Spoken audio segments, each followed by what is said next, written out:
নিয়ামতপুরে দলিল লেখক মোহাম্মদ সাজেদুল আলমের বিরুদ্ধে টাকা আত্মসাতের অভিযোগে সংবাদ সম্মেলন।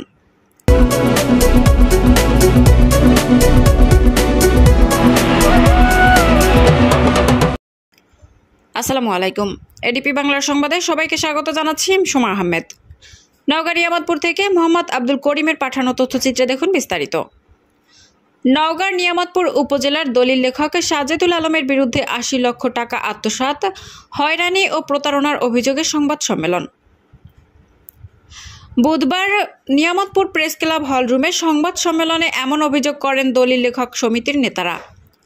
সাজেদুল আলম গত ৭ এপ্রিল নওগাঁ শহরে গিয়ে বর্তমান সভাপতি মোজাফর হোসেন ও সাধারণ সম্পাদক দ্বিজেন্দ্রনাথ দাসের বিরুদ্ধে অনিয়মের অভিযোগ এনে সংবাদ সম্মেলন করেন এবং বিভিন্ন পত্রপত্রিকায় প্রকাশিত হয়, যা প্রত্যাখ্যান করে পাল্টা সংবাদ সম্মেলন করেন দলিল লেখক সমিতির পক্ষে সভাপতি ও সাধারণ সম্পাদক। যে আমাদের দলিল লেখক সমিতির সাজেদুল আলম একজন সাধারণ সদস্য। তিনি বিভিন্ন সময় দলিল লেখক সমিতির আইনের তোয়াক্কা না করে একাধিকবার আইন ভঙ্গ করেছেন। তাকে বারবার সতর্ক করার পরও একই ধরনের কাজ করায় কার্যনির্বাহী কমিটির সিদ্ধান্ত মোতাবেক তাকে সাময়িক বহিষ্কার করা হয়েছে। উল্লেখ্য থাকে যে বর্তমান কমিটির মেয়াদে এর আগেও তাকে 2 বার সাময়িক বহিষ্কার করা হয়েছিল।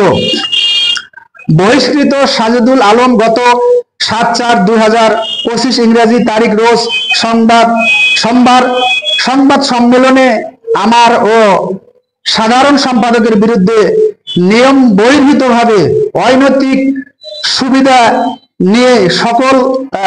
নিয়ে দলিল সম্পাদনের মিথ্যা ও বানোয়াট অভিযোগ তুলে সংবাদ সম্মেলন করেন।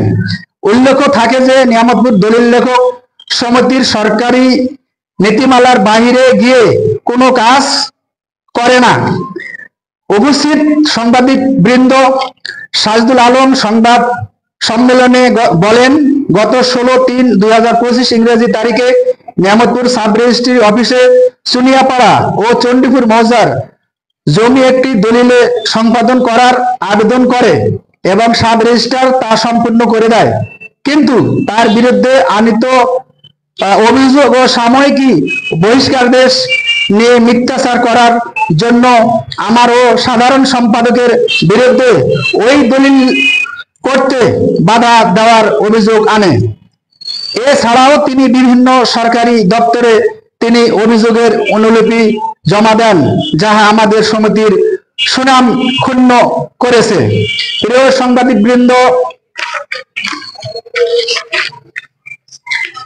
সাজেদুল আলম একজন দুর্নীতিগ্রস্ত দলিল লেখক। আমি ও সাধারণ সম্পাদক দায়িত্ব আসার পর সাজেদুল আলম সমিতির হিসেবে খাতা বুঝিয়ে দিতে নানা টালবাহানা করে বিগত 15 বছর তার ওস্তাদ শ্রী শশীল চন্দ্র সাধারণ সম্পাদকের দায়িত্ব পালনকালীন হিসাব নিকাশ ভালো না জানায় সাজেদুল আলম হিসেব খাতা পরিচালনা করতেন। নতুন কমিটিতে আমরা আসার পর হিসাবের খাতা তিনি সরিয়ে ফেলেন। তার দেওয়া হিসাব নিকাশ অনুযায়ী 50 থেকে 60 লক্ষ টাকা গড়মিল দেখা যায়। তিনি বর্তমানে 25 থেকে 30 বিঘা সম্পত্তির মালিক হয়েছেন। তিনি সংবাদ সম্মেলনে 13 জন সনদবিহীন দলিল লেখকের কথা উল্লেখ করেছেন, যাদের কাছ থেকে সাজেদুল আলম দলিল লেখকের লাইসেন্স দিবেন বলে প্রত্যেকের কাছ থেকে 3 লক্ষ করে 39 লক্ষ টাকা গ্রহণ করেন, কিন্তু এখন পর্যন্ত কাউকে লাইসেন্স প্রদান করেননি। তিনি একজন মিথ্যাবাদী ব্যক্তি। ছলচাতুরির মাধ্যমে দলিল সম্পাদন করায় যার কাজ, তিনি অফিস ও দলিল লেখক সমিতির কোনো নিয়ম কানুন মানতে চায় না। বর্তমানে নিয়ামতপুর দলিল লেখক সমিতির 121 জন দলিল লেখক ও সহকারী রয়েছে।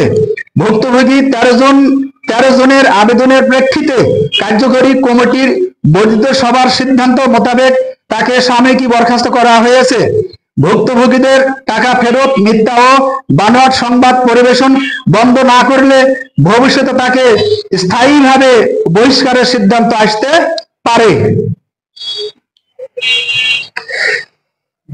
বা সে অভিযোগ আপনাদের উপর আরোপ করছে, সেক্ষেত্রে আপনাদের তাদেরকে তাকে সাময়িক বহিষ্কার করছে, তার বহিষ্কারের আগে কি তাকে অবগত করা হয়েছে? করা হয়েছে। তাকে আমাদের সমিতির কার্যালয়ে দেখে তাকে মৌখিকভাবে অনেকবার তাকে দেওয়া হয়েছে। তাকে এই ধরনের না হয় সে ক্ষমাও চেয়েছেন একাধিকবার। আমাদের সমিতির সকলেই সেটা সাক্ষী আছে বা দলিল সেটা জানে। আবার সম্মুখে তাকে ডেকে বলা হয়েছে। আপনাদের এই কমিটির বয়স কত? মোটামুটি আমাদের সেপ্টেম্বরে শেষ হবে 2 বছর, এখন 1.5 বছর প্লাস। 1.5 বছর না 2 বছর 3 বছর।